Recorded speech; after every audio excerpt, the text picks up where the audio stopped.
लंबे समय तक नहीं रुकना चाहिए।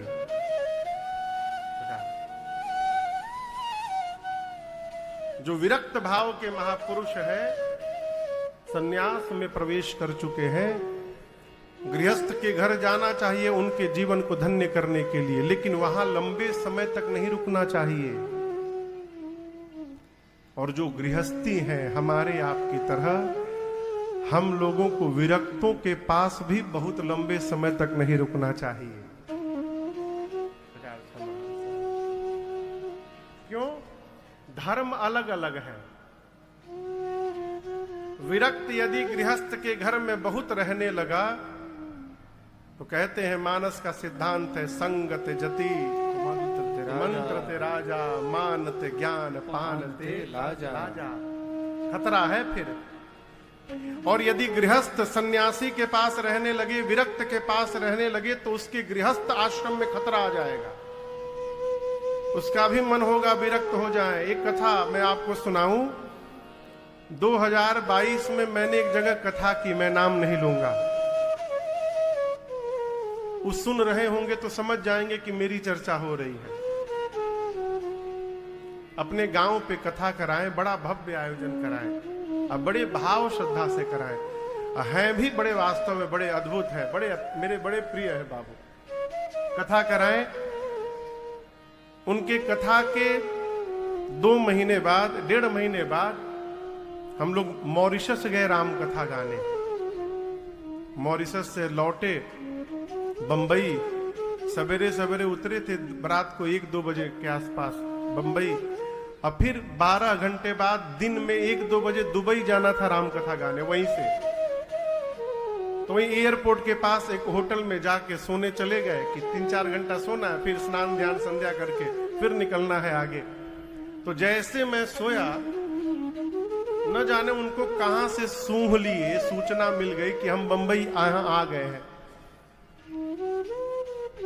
अभी नींद लगी थी मेरी कि 4 बजे भोर में नीचे से फोन आया कि महाराज जी कोई मिलने आया है आप। हमने ये बेरा के आ गया हो, हम तो किसी को बताए नहीं।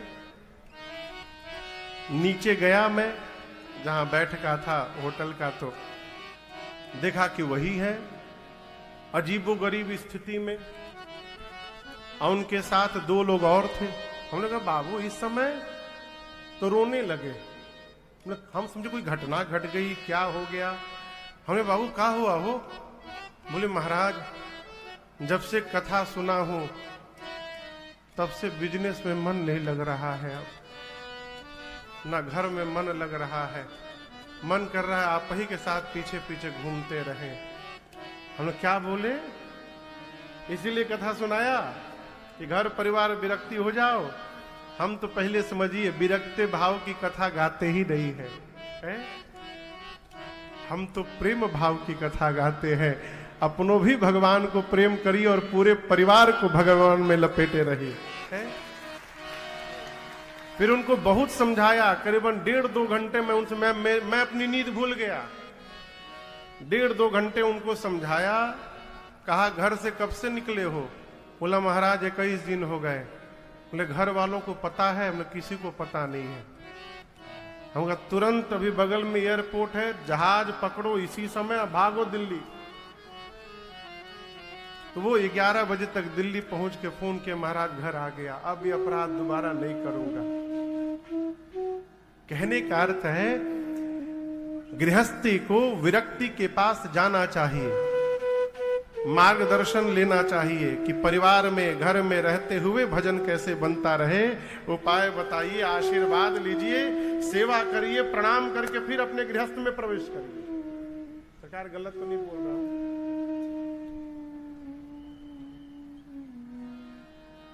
विश्वामित्र जी 6 दिन 7 दिन रुकने के बाद श्री चक्रवर्ती दशरथ जी से विदा मांगे।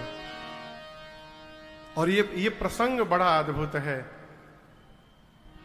मांगत विदा राउ अनुरागे, तो महाराज सुतन समेत ठाढ़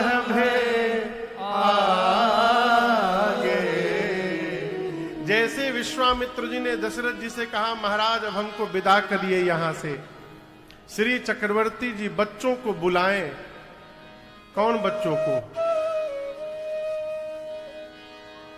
राम, लक्ष्मण, भरत, शत्रुघ्न और चारों बहुओं को, तीनों रानियों को, माताओं को बुलाएं। और विश्वामित्र जी के आगे पूरा परिवार लाइन लगा के खड़ा है और हाथ जोड़ लिया। आप उस दृश्य की कल्पना करिए, पूरा परिवार महाराज का खड़ा है, हाथ जोड़े विश्वामित्र जी के आगे। दशरथ जी महाराज थोड़ा आगे बढ़कर बोले, प्रभु हम तो केवल 2 बच्चों को आपके साथ भेजे थे। आप इतने दयालु हैं नाथ, मैंने 2 बच्चों को आपको दिया तो आप 2 बच्चों को 4 बहुओं के साथ मुझे वापस कर गए। इतनी कृपा आपको छोड़कर दूसरा कोई नहीं कर सकता। आज मेरे घर में जो ऐश्वर्य है, जो संपत्ति है, एक बात समझिएगा, करोड़ों के महल में रहने के बाद भी यदि हम रो रहे हैं तो हमसे अधिक कंगाल संसार में दूसरा कोई नहीं हो सकता। झोपड़ी में रहने के बाद भी यदि हम नाच रहे हैं तो हमसे अधिक धनवान संसार में दूसरा कोई नहीं हो सकता। जीवन का वास्तविक संपत्ति है कि हम विपत्ति में भी आनंद में रहें। ये संपत्ति है। और ये देखिए असंभव नहीं, ये साधने पर है। रोना भी स्वभाव है और नाचना भी स्वभाव है। रोने का स्वभाव बन गया, हम जहां रहेंगे रोते रहेंगे। और यदि आनंद में रहने का स्वभाव बन गया तो मेरे रघुनाथ जी की तरह वन में भी रहेंगे तो आनंद में बने रहेंगे। ये स्वभाव है। महाराज कहते हैं कि मेरे परिवार में जो आज आनंद है बहुओं के आने से, मेरे वृद्धावस्था में आपने जो मुझे सुख प्रदान किया है, ये जो संपत्ति है, नाथ सकल संपदा तुम्हारी, मैं सेवक समेत सूत नारी। हे नाथ, आज मेरे जीवन की जो भी संपत्ति है वो आपकी कृपा प्रसादी है। और मैं, जगत मुझे राजा भले कह रहा हो, चक्रवर्ती भले कह रहा हो, लेकिन मैं आपसे निवेदन करना चाहता हूं प्रभु, आज आपके सामने अपने परिवार के साथ जो खड़ा है वो चक्रवर्ती महाराज नहीं है, वो दशरथ आपका सेवक है। मैं पूरे परिवार के साथ आपका सेवक हूं। मैं सेवक समेत सुत नारी। आगे की बात और अद्भुत है। महाराज कहते हैं, हे विश्वामित्र जी, मैं अपने जीवन के चौथेपन में आ गया हूं, वृद्धावस्था में। क्या पता कल जीवित रहूं या ना रहूं। विश्वामित्र जी बोले, फिर? महाराज बोले, प्रभु एक निवेदन है आपसे। इस बार जैसे मेरे ऊपर, मेरे परिवार पर आपने कृपा की है, जब मैं इस संसार में नहीं रहूंगा उसके बाद भी करब सदा लरिकन पर करब सदा लड़िकन पर छोहू। और जब तक मैं जीवित हूं दर्शन देता रहब मुनि मोह। ये इतनी अद्भुत बात है महाराज दशरथ की। बोले, मैं जब नहीं रहूंगा उसके बाद भी मेरे परिवार पर कृपा दृष्टि बना के रखिएगा। करब सदा लड़िकन पर। और जब तक मैं जीवित हूं